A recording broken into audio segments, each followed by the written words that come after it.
Well, guys, we got a completely different thing going on today. I'm standing in the shop doorway because it's raining and I want the light.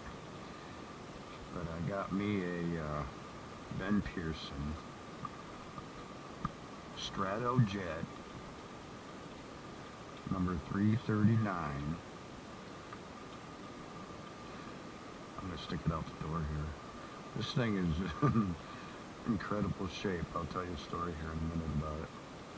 But it's in really good shape. I mean, like mint almost.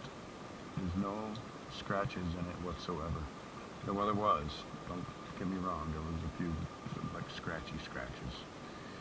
But nothing like, I was wondering if it was just fingernail scratches. But I'm going over it with this 400 spongy soft, just to level the clear coat that's on it.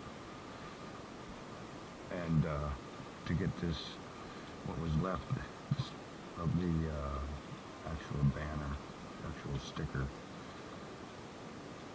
that was on it. But that's the original handle.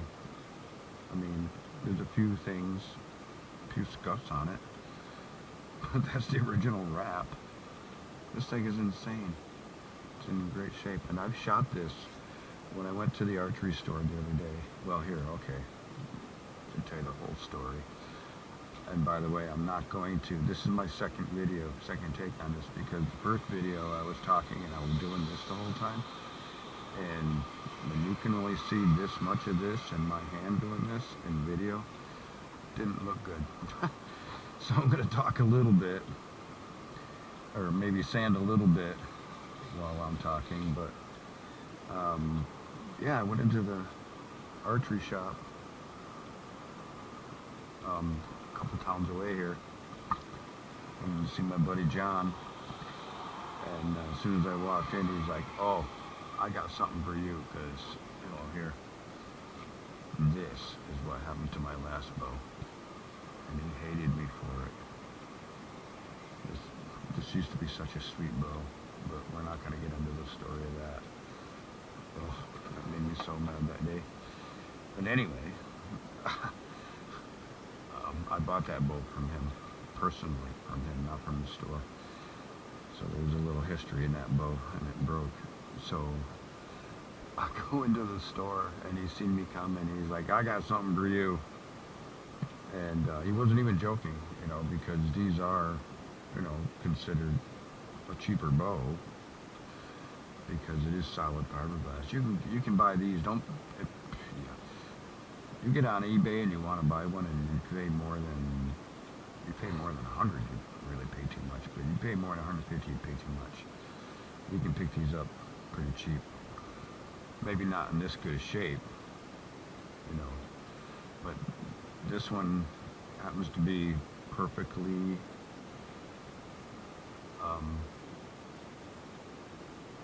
exact, I guess you could say. There's no twist in limbs whatsoever. I put it on the counter, and where the bow hit the limb, you can see no light at all on both sides at the exact same time.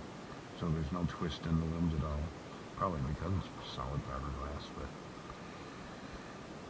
But anyway, I shot it at the range there at the shop more than a dozen times, because he gave me a set of 6 arrows to shoot with it, because he knew I was going to buy it. He knew I was. But anyway, he already had a set of arrows already set up at 28 inch. And this is 55-pound bow, by the way. This ain't a toy. This is a 55-pound longbow. Let me get outside here. Yeah. They do make, the Ben Pearson target bows back in the day.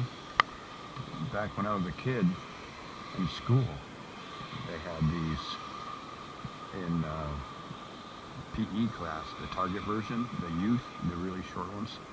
I don't remember what number they are, but this one's a 339. They go up to 60 pounds. This one's 55 pounds. And you can get the target version of the exact same color. This is the brown. It's a rainbow design, I guess they call it, or whatever. I guess it's the way the fiberglass was laid, but there's a bunch of different colors, and each color represents a different thing. Like as you work down, you get into the youth target. I think that one's red swirls, and then there's a blue and a yellow. There's a bunch of different colors, and they're all for different things. These brown ones, there's only two in the brown. There's a target version and the hunting version, and this is the hunting version because it starts at 50, I think. Yeah, 50 and goes up to 60 pounds. It's 50, 55, 60, I think it is. Maybe even at 65, I don't know. And then the target version only goes up to 45, and I think it starts at 30, or something like that. I have actually a picture of the 1957 brochure, and I'll flash it, like right now.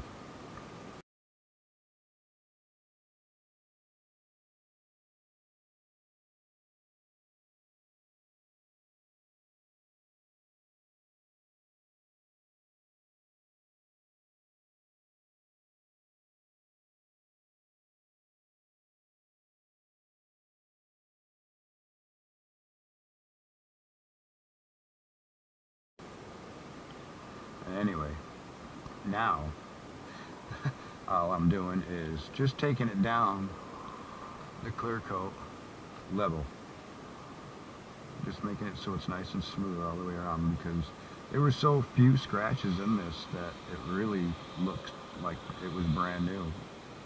When he handed it to me, I couldn't believe it. I was like, what the hell? Are you kidding me? This thing is almost 80 years old. If you go by the brochure in 1957, it's almost 80 years old. And it's beautiful.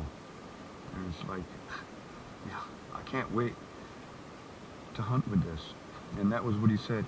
You like challenges, and wouldn't that make a great video for you to go out and kill a deer with an old vintage bow? And I'm like, challenge accepted. I bought it right then. And the arrows that he made for it. So, pretty soon here, I don't want to do too much of this because it looks funny on camera, but pretty soon here, as soon as I get this done and get it clear coated again, I was going to paint it camo, but I don't think I'm going to. I think I'm just going to wrap it just so it stays in this pristine shape, and just wrap it with camo wrap, not tape, just camo wrap, and keep it pristine. Yeah, I like this thing. It shoots so nice. Like I said, I shot a dozen arrows, probably at least 2 times, so probably 24 arrows out of it. And oh my god, I'm a 3-finger undershooter, and it shot so nice. They didn't porpoise, they didn't fishtail. The arrows he made for it are perfect. It shot so nice. It's got a little snot to it. You pull it back, you get out there. Oops, that's good. Well, you pull that back, and whoo, boy, let me tell you what, you better be ready to let go of it. Yeah, she's got a little feel to her. So this is going to be some new content coming up here. We're going to get the target out here pretty quick. I was going to film myself shooting it at the range, but you know how people are. Sometimes they just don't like being on camera. So, but anyway, I'm going to get back to work and finish this up. I want to sand it down enough to get this emblem off. If it was in good shape, I would have figured out a way to keep it, but it wasn't. It was in just as bad a shape as you see. But you can kind of see right there where it says hunting bow. So it's the 339 for sure. It's not the 337, the target version. But anyway,